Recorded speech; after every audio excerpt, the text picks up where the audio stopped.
This episode of the Integrated Music Teaching Podcast is proudly brought to you by Forte.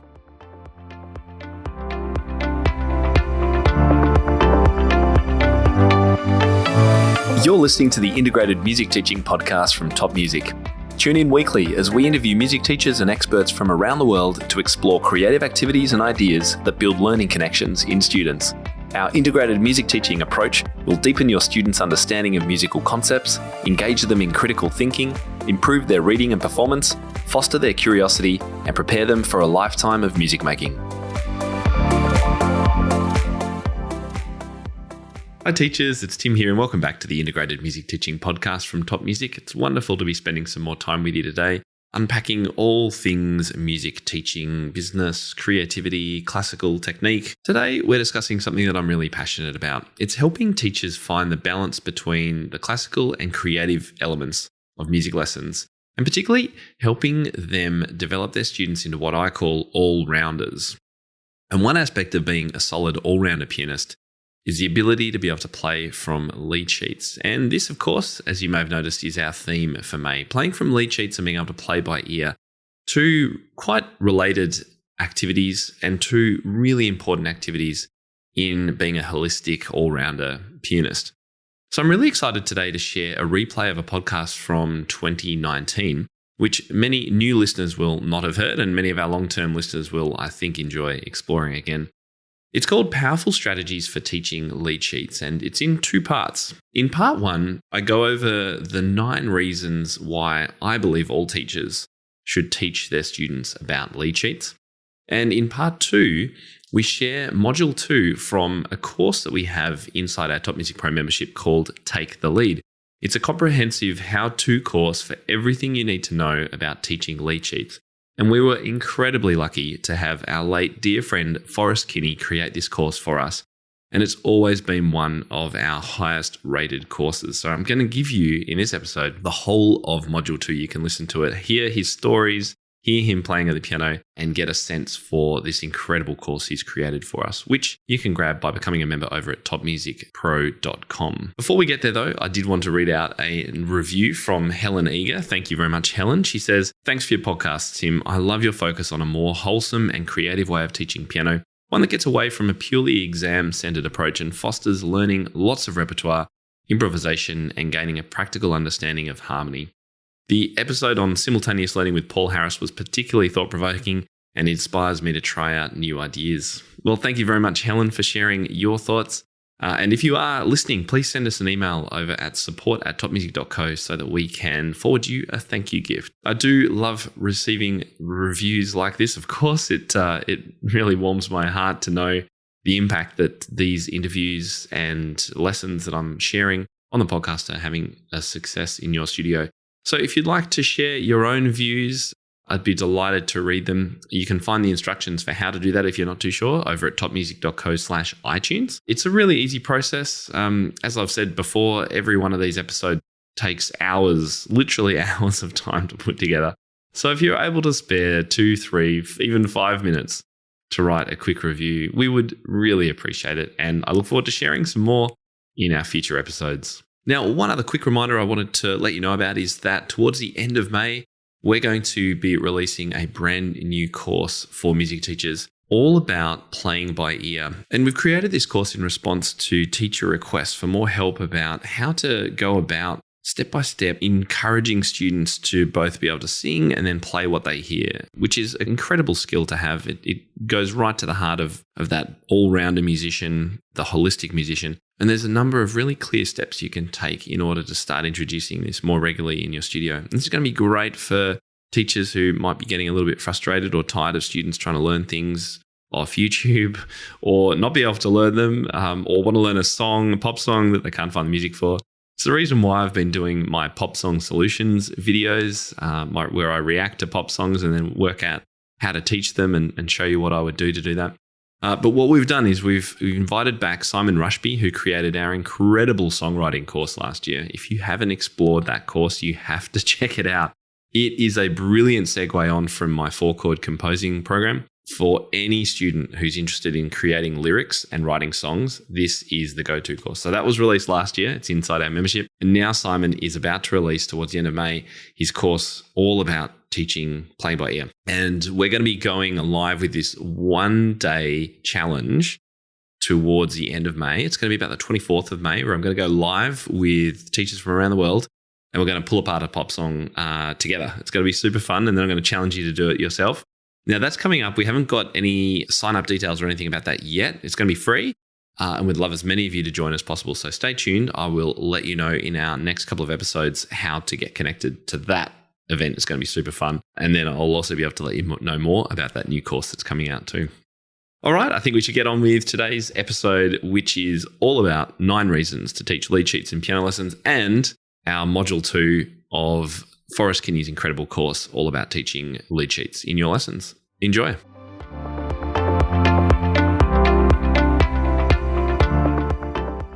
Today's show is actually in 2 parts. I'm going to start with giving you some background on the importance of lead sheets and why I'm so passionate about helping teachers with this aspect of teaching that actually most of us were never taught ourselves. And in part 2, I'm going to share a module from one of our Inner Circle courses called Taking the Lead. And this was created for my Inner Circle members by the one and only Forrest Kinney. It's only available inside the Inner Circle, and it's been one of our most popular courses as it gives teachers confidence about improvising, playing by ear, and exploring left-hand patterns, all while reading chords and lead sheets using some really familiar, simple tunes. And of course, if you guys can get confident doing that, then you can easily pass that on to your students. The full course is available to all my members, and you'll get a taste of it a little bit later in today's show. If there's one thing that I prioritize in lessons above everything else, it's activities that I believe will deepen my students' understanding of music and also increase their chances of becoming all-rounder pianists. So what do I mean by an all-rounder? Well, of course, this is originally a cricketing term for someone who was equally skilled at batting and bowling. But in a musical sense, for me, it's about setting up students for success in as many musical skills and styles of playing as possible. So while performance of classical literature is an enriching, exciting, and technically challenging skill that will develop great readers and technically agile players, it's not going to be very helpful when my student's friend asks her to, play the keys in their cover band, or when the school music director invites her to play piano in the jazz band, or if she wants to earn some money as a young adult by playing in a restaurant or accompanying amateur musicals or busking at the local shopping centre, or even when she wants to start making dance music perhaps on her computer. It really takes an all-rounder to be able to step into these roles as a pianist. And thankfully, there are a few ways that we can help our students get there, because this, for an experience as a young pianist, has been the thing that has most shaped the adult musician that I have become. So I was lucky enough to be an all-rounder pianist when I was a late teenager. And looking back, I believe my ability stemmed from a few different things. Firstly, I had a love of music, and that came from having a fantastic teacher, supportive parents, and from forming an identity as a pianist from a pretty young age. And by the way, I wasn't a concert pianist and I wasn't playing Bach at age 8. This is a pretty normal childhood for a pianist. I think it also comes from being an excellent sight reader. It comes from spending a lot of time mucking around on various keyboards and synthesizers as a child and trying to record things and make up music. I got a lot of experience accompanying choirs, church services, and musicals. I had some experience playing organs, and all of those things do contribute to this all-rounder musician that I've become. I also think that having a great ear and being able to play things that I heard, and that really just comes from lots of practice. And I remember the days well of having to rush to the radio to hit record and have a cassette tape in the radio to record a song that I wanted to try and play by ear so I could capture it and then rewind and play it and rewind and play it while I tried playing it on the piano. I'm sure some of you will remember those days too. It's a lot easier now. I also think that my all-rounder capability came from experience playing drums and percussion and also guitar in school ensembles when I was a teenager. I think it comes from knowing lots of musical patterns and styles and being used to hearing that and being engaged in it. So I've played in jazz bands, I've played in rock bands, I've played in garage-style bands, I've played for musical theatre, and that all gives you an ability for both comfortability and confidence and also an ability to be flexible and to be able to improvise in a variety of different settings. And I think that having a strong knowledge of chords and harmony is also really crucial too. And I think it's probably the last two items that really hold up all the others. If students have a strong grasp of keys, chords, expected chord progressions, modulations, and common styles in the music that they're playing, they will naturally be better readers. And better readers make better accompanists, and good accompanists have to be good improvisers, and so on. The great news is that these are skills that we can give our students if we focus on chords. And I believe one of the best ways to explore chords is via lead sheet playing. So I guess we better make sure that we all are speaking the same language when we talk about a lead sheet. So a lead sheet has a notated melody line with chord symbols written above and may include words if it's a song. That's opposed to chord charts, which generally just show the chord symbols with no notation. If the chord chart is referencing a pop song, it'll generally include lyrics as well. And in both cases, it's up to the pianist to decide what on earth the left hand is going to do. And I do have a great free handout, and we'll pop a link in the show notes to my left hand style and pattern guide, which you can download anytime you wish. Lead sheets are all the more important given that all the music of today, if we call that popular music, is generally provided in a lead sheet readable form, particularly on things like music notes. Sure, they may have the full arrangement and all the notation written, but if you just take the melody line of the singer and the chord symbols written above, then you've got a lead sheet. So you don't have to look for or buy a specific lead sheet. Just taking that melody line and the chords will give you the same thing. So for at least part of your lessons, forget reading the music. Teach students instead how to read the lead sheets. And you're going to be giving them an all-rounder skill that they will cherish and thank you for life. And I remember being incredibly happy that I was taught about lead sheets by my teacher and had practice with them, because I remember as an 18, 19-year-old, I had a job in a restaurant playing on their piano, cocktail music. It was 3 hours, and back in those days, I felt like I was paid a fortune. I was paid about $50 an hour. And it was great fun. But I only was able to have that job because of the experience that I had playing lead sheets. If I was just reading notation, it wouldn't have been the same, and I wouldn't have been able to play requests and things like that. So if you still want a little bit more confirmation about why I believe everyone should teach lead sheets, then I'm going to give you an overview of 8 reasons right now. Now, to read more about these reasons, I want you to head to my blog post. If you search for Tim Topham lead sheets in Google, and we'll pop a link in the show notes, you'll be able to find an article that I've written about these 8 reasons. But let me give you a really quick outline now before we jump into Forrest Kinney's course module.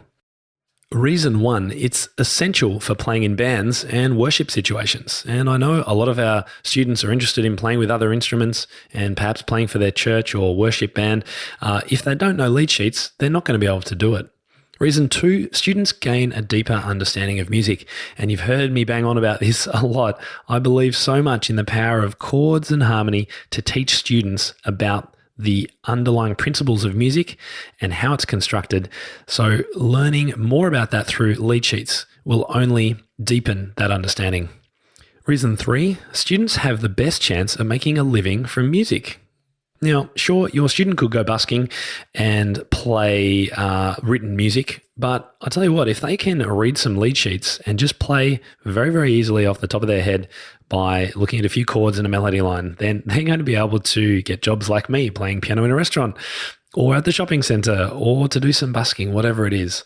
That is one of the simplest ways our piano students can make some income from music. Reason 4, students realise that there is more than one way to read music, and it's actually much easier. Let's face it, note reading is pretty hard and it takes a long time to get good at it. Why don't we give them some shortcuts, which are things that we as professional musicians would use all the time? Someone playing in a pit orchestra or a session musician for a recording studio, they're going to be looking at chord charts as much as they're looking at the music, because it's the fastest way to get a grip about the music. Reason 5, it improves memory and reduces performance anxiety. Another great reason for knowing your chords is that if you get a bit lost in a piece of music, you can improvise your way out of it without it sounding ridiculous or without having a complete stop or breakdown. It's the reason why chords and harmony are so important to our musical knowledge. Reason 6, it gives you a bit of an introduction to jazz. Now, I'm not a jazz musician. I have had some training in it, but I would not consider myself a jazz pianist by any standard. But with a little bit of chord knowledge, students can pick up a fake or real book and play some jazz standard. It's the same concept. Sure, there's some unusual chord symbols and things like that they need to learn, but it gives them the basics to be able to see a jazz lead sheet and go, I kind of get what this is all about. Reason 7, it's a simple way to add creativity and fun to your piano lessons and also to your students' practice. Getting them off the page is a great way to explore music in your piano lessons, and doing it through lead sheets can be a great approach. And finally, reason 8, it bridges the learning between old and new music. And there are so many connections that can be made between music of the 16th, 17th, and 1800s and the music of today when we break it down to chord progressions. And I've got a YouTube video about that. We'll put a link to that in our show notes today. And you know what? I'm going to give you one bonus reason. It's reason number 9. Students can start playing their favorite pop songs without resorting to YouTube. Now, I know that many of you listening groan when you find out your students have been teaching themselves through YouTube tutorials. I actually encourage it in my studio. I think it's a really good thing, and I've got lots of reasons around that I won't go into today, but I do have a YouTube video, funnily enough, about that. So do have a look on my channel for it. We'll put a link to that in the show notes as well. But if you want to encourage students to try reading music and playing without just copying someone off YouTube, then giving them the knowledge to play pop songs using chords can be a great start.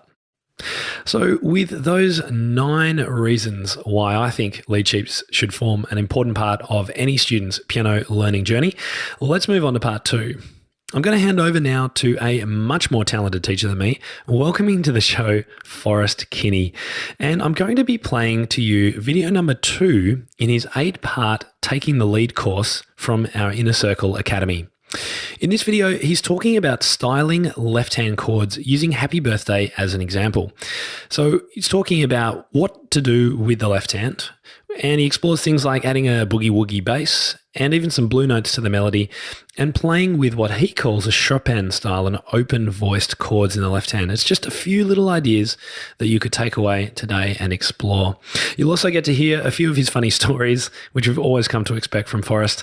And note that at the start, he shows on his screen a G chord. He mentions it, but he doesn't explain it because this is from a video. So because you can't see it, please note that he's just showing a plain root position chord in the left hand, starting on the G below middle C. And also notice that you might hear Forrest, if you're an Australian, you might hear Forrest pronounce the word root, R-O-O-T, as in the bass note of a chord, bottom note of a chord, as root. And I found that really kind of funny and a bit weird at the start, but I got used to it after a while. So if you're in the UK or Australia, when he says root, that means root, as in bottom note.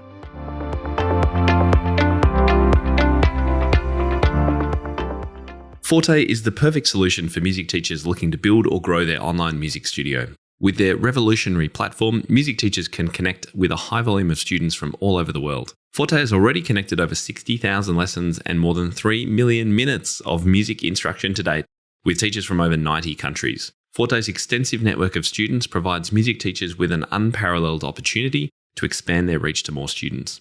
And once you're connected to more students, Forte's platform allows you to teach on an industry-leading video conferencing system purpose-built for music lessons. It offers Forte Pure Audio for crystal clear sound quality and other features that allow you to do your best teaching online, plus intuitive tools for building and scheduling. Now, music teachers can find students, teach, and manage their business efficiently all in one place. Visit fortelessons.com to learn more about their platform and how it can help you grow and run a successful online music studio.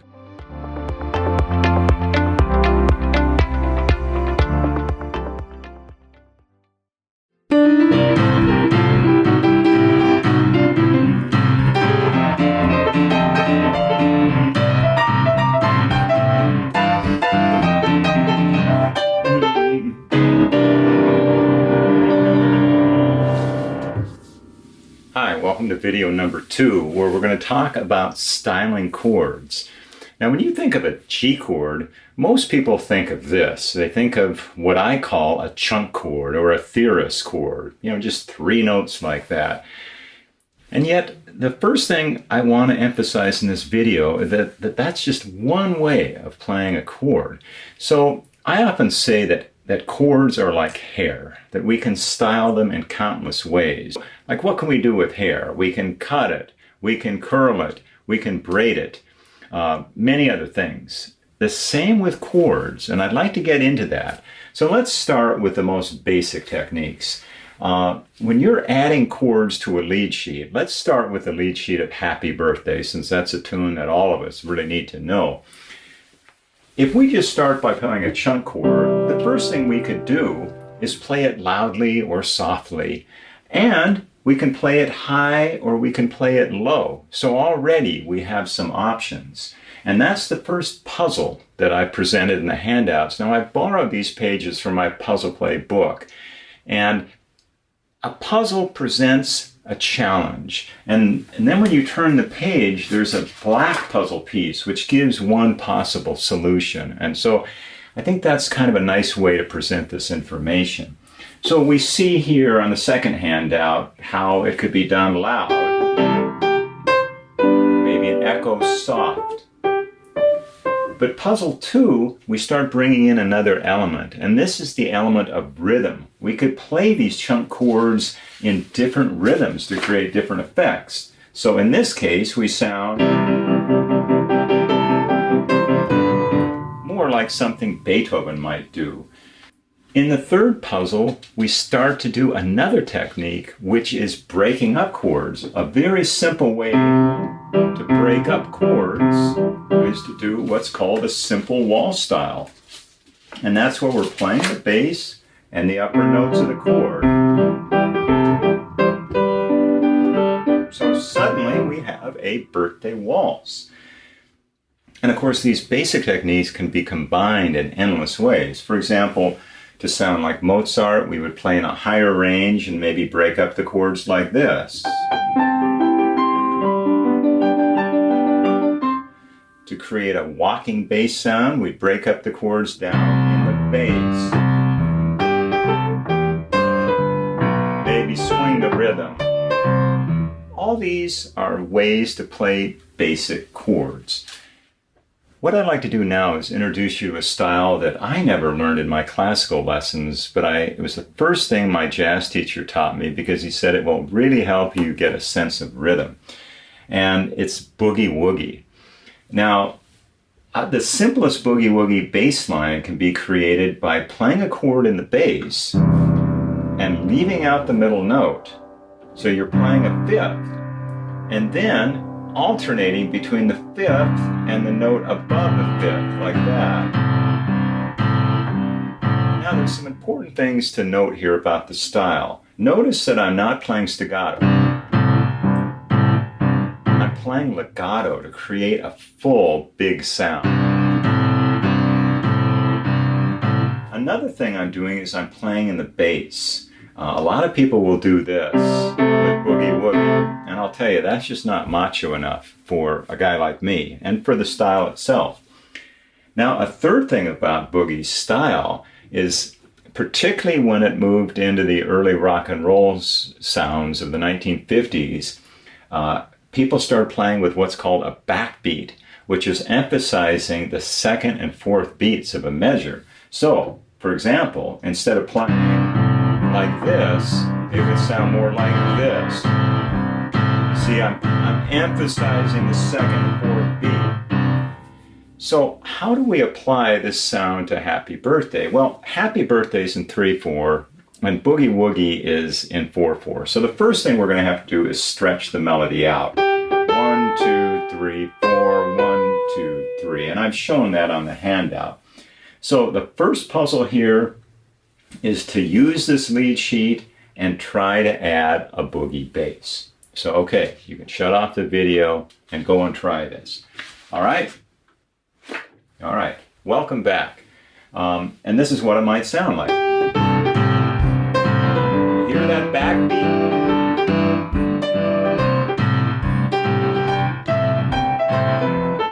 Okay, now I'm starting to improvise in my right hand because I can't help it, but it's quite all right to do. So puzzle 2 shows an alternative boogie bass. which again is a basic triad with the upper neighbor added. Puzzle 3 emphasizes the importance of syncopating the melody. So instead of just playing everything on the beat, which is very much too heavy-handed even for this style, you want to try to syncopate the melody. That is, play notes that they land in between the beats.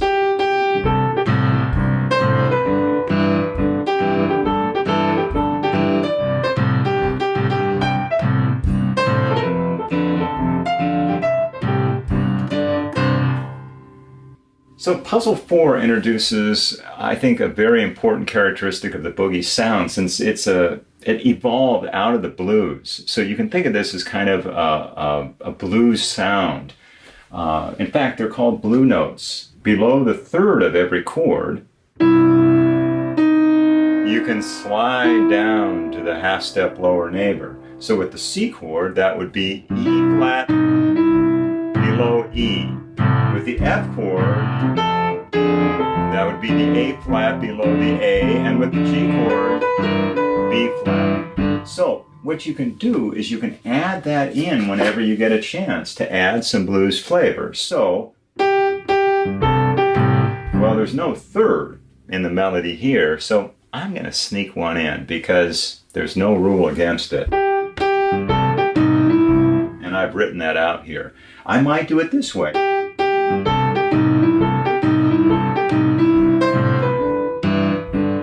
Okay, I've stretched the melody out even further, but that's because I'm an arranger.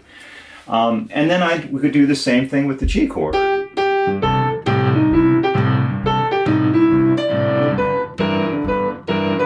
kind of like stretching it out this much. It gives me more time to play these blues notes. How about up an octave?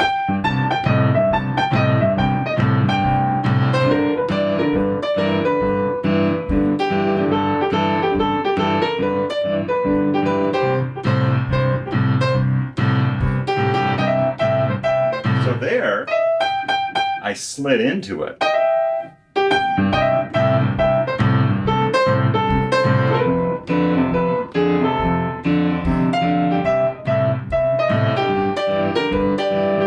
Now there, you see, I put in the blues note on the G and came home to the C. So I've got quite a nice boogie sound. The fifth puzzle shows how to do this, or at least shows a lead sheet for Jingle Bells, and then you're supposed to try to do it on your own, and this gives you a suggestion of how it might sound. I used to really not look forward to teaching at Christmas time because of Jingle Bells. But once I started to use it as a vehicle for teaching arranging, then it became kind of interesting. It was always different, the students learning something. So I would encourage you to, at Christmas time, revisit this video and try to make a jingle boogie. So we've explored one of the loudest and most obnoxious styles I know. So now let's go and explore a style that's more appropriate for ballads or gentler pieces. It happens to be probably my overall favorite sound at the piano. I call it the Chopin style, and it's also called the open-voiced chord. Let me explain this. If I play a C chord in the bass, it's really chunky and lumpy sounding. But if I move that third up an octave, it opens up the chord to create what's called an open voicing. Now that's a rich piano sound, and Chopin was one of the first composers to use it a lot because in his lifetime the piano grew a few options. Mozart didn't really have that option as much. Now, the first reaction I get from people when I show them that is, oh my gosh, my hand isn't big enough to play that. And so what I usually do at that point is I say, you know, I understand because last night I had a terrible bandsaw accident and I'm down to one finger and, you know, there's absolutely no way I'm going to be able to play that, which has always been my favorite style. But you know, I really love the sound of it, so maybe I'll try. Oh my gosh, I think I can do this. Let me try playing a tune.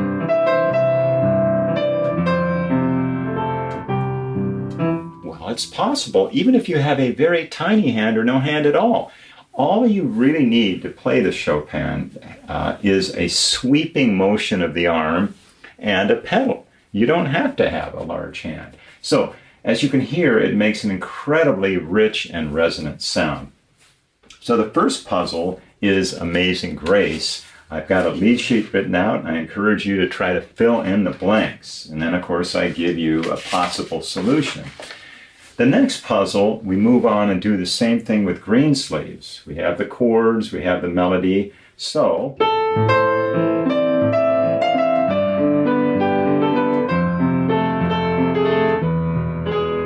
wow, what a rich, full sound. Now, of course, we can vary the way we play these notes. Maybe.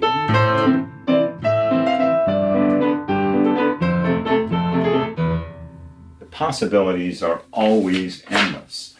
So I've written out one possible solution.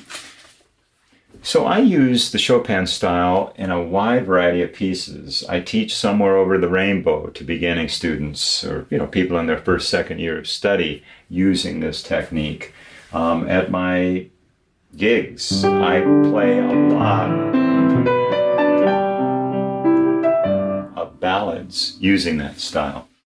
Well, I hope you enjoyed this introduction to lead sheet style playing from Forrest. And remember that you can watch everything he demonstrated today in our Inner Circle members area by grabbing a membership. It's at timtopham.com/community. You'll see an over the piano view looking down on his hands, as well as a side-on view, and you can follow along with your free download notes, which you can grab from our show notes page today. And note that when you have access to his full course, not only do you get the 8 video modules, but you also get a 96-page PDF handout, which you can print out and play along with, listing everything you could possibly need to have success with lead sheet playing in your own performance. And then, of course, ways and ideas about passing this on to your students. If you've ever felt like you needed more help with this in your own playing and wanted more confidence about how to share lead sheet playing with your students, then this is the course for you. It will help you create better all-rounder students, and Forrest is one of the best people in the world to teach this. So thank you so much, Forrest, for sharing your skills with us in the Inner Circle Academy. Hi everyone, I wanted to take a moment to let you know about an amazing community of music teachers ready to welcome you over at TopMusicPro. TopMusicPro is the global hub for music teachers looking to connect, learn, grow, and be challenged in both their teaching and studio businesses. Community members save time by accessing hundreds of step-by-step lesson plans, creative teaching frameworks, business guides, online courses, and workshops. We offer training in topics as diverse as music technique, lead sheets, website building, intermediate repertoire, group teaching, and special needs teaching. We also save you money through our extensive discounts, including those with Music Notes, Sheet Music Plus, Music Room, Office Depot, Tonebase, and many more. And if you like sheet music, all our members get a free book of studio licensed, beautifully engraved sheet music each and every month. As a valued podcast listener, you can check out the Top Music Pro community free for 14 days by heading to topmusicpro.com, clicking Join Now on our studio tier, and using the special coupon code IMTPOD23. That's all one word. So that's IMTPOD23. We can't wait to welcome you inside. I hope you enjoyed today's replay of our episode from a few years back, all about lead sheets. And of course, if you would like to access the whole of Forrest's course, it's available in our Top Music Pro membership on our studio plan. Just head over to topmusicpro.com to connect with us. And over on the Guitar Podcast with Michael Gumley this week, we've got episode number 48. It's titled The Ultimate Guide to Marketing and Selling Books and Guitar Resources with his special guest, Alex Rockwell. You can find that over at topmusic.co/guitar048 or wherever you're listening to this podcast. Well, that's the end of the show for this week. I hope you've enjoyed spending some more time with me, and I look forward to speaking to you again next time.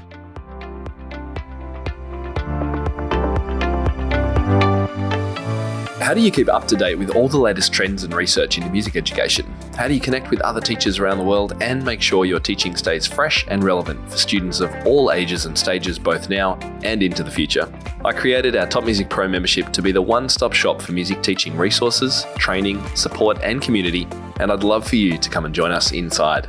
With over 40 comprehensive training courses, hundreds of teaching demonstrations and lesson plans, free monthly sheet music, discounts, and all the business and pedagogy support you could ever need, Top Music Pro is the community you've been looking for. If you're ready to level up your learning from the podcast and join thousands of other teachers in our global network, head over to topmusicpro.com today. If you enjoy this show and want to hear more of our work, be sure to subscribe to this podcast wherever you're listening today. For links and resources mentioned in this episode, visit us at topmusic.co/podcast or check out the show notes. I'm Tim Topham, and this is the Integrated Music Teaching Podcast, a production of Top Music. Thank you so much for listening. Enjoy your week ahead, and I'll catch you next time.